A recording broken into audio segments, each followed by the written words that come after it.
I don't intend to make many videos about the political situation in countries where I've lived. However, one of the most interesting things that happened while I was in Uzbekistan is the change in fortunes of Gulnara Karimova.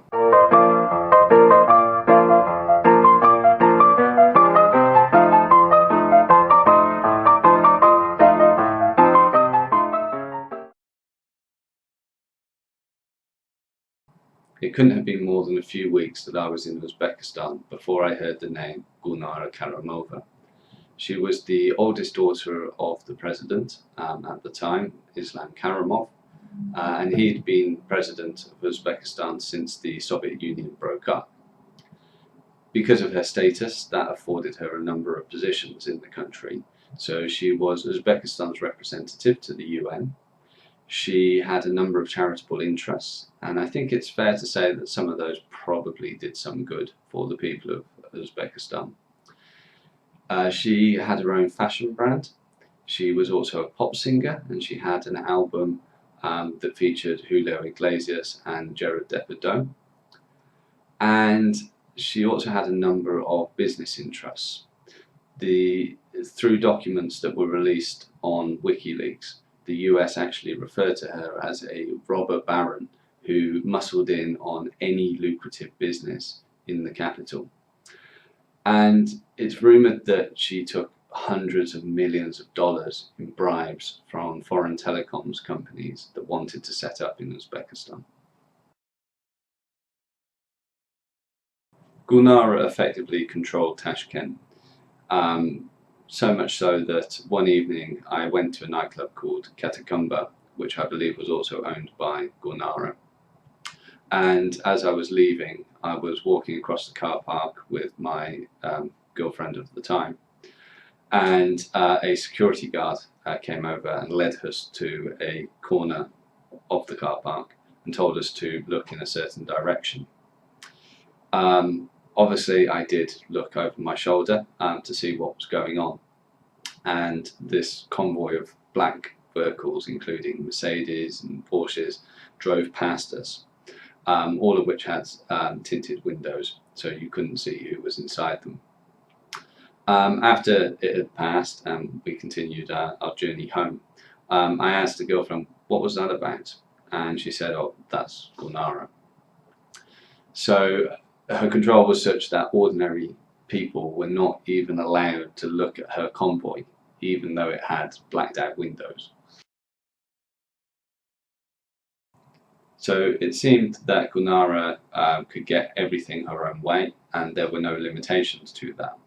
But this will change dramatically in 2014, when the authorities started closing down her businesses, which included a chain store called Nirvana, which sold bootleg DVDs, which was one of the only ways to actually get movies from America in the country.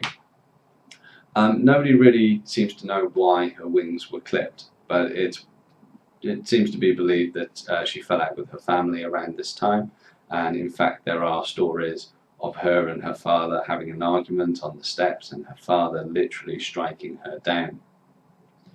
The BBC were reporting on this at this time. Mainly they were reporting what Gulnara was posting to her Twitter account, which included accusing her mum and sister of witchcraft. But one day her Twitter account was taken down, and nobody really seemed to know what had happened at that point. It was rumoured that she was under house arrest, and in fact a letter purportedly from Gulnara to the BBC did confirm that she was under house arrest. But at that time, even her own son, who I believe was then in the UK, didn't know where she was. In 2016, the plot thickened. I'd already left Uzbekistan by this point, but headlines in the news still got my attention because I'd been there. On the 2nd of September 2016, the president, Islam Karimov, died. And it was noted that at his funeral, Gulnara and her children didn't attend. However, both her mother and sister were both present and were actually consoled by Vladimir Putin.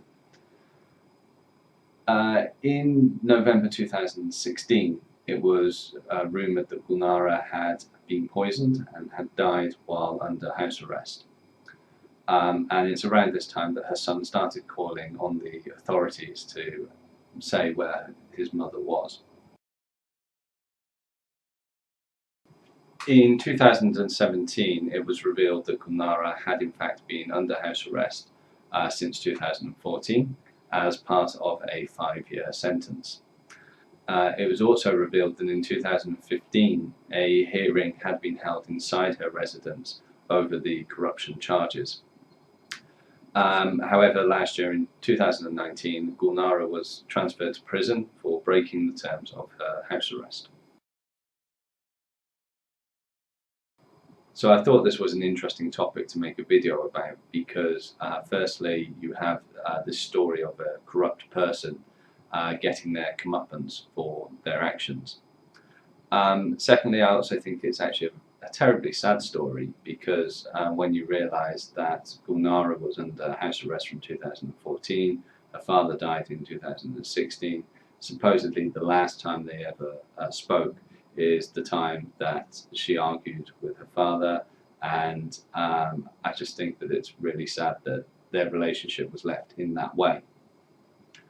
And thirdly, I'm really astonished that someone who was as infamous as Gulnara in her country was able to disappear, or rather be disappeared, for 3 years with nobody really knowing what had happened to her. Thank you very much for watching. Thank you very much for watching. If you enjoyed that, if you found it interesting, please do like and subscribe. I will be making many more videos, so hopefully see you soon.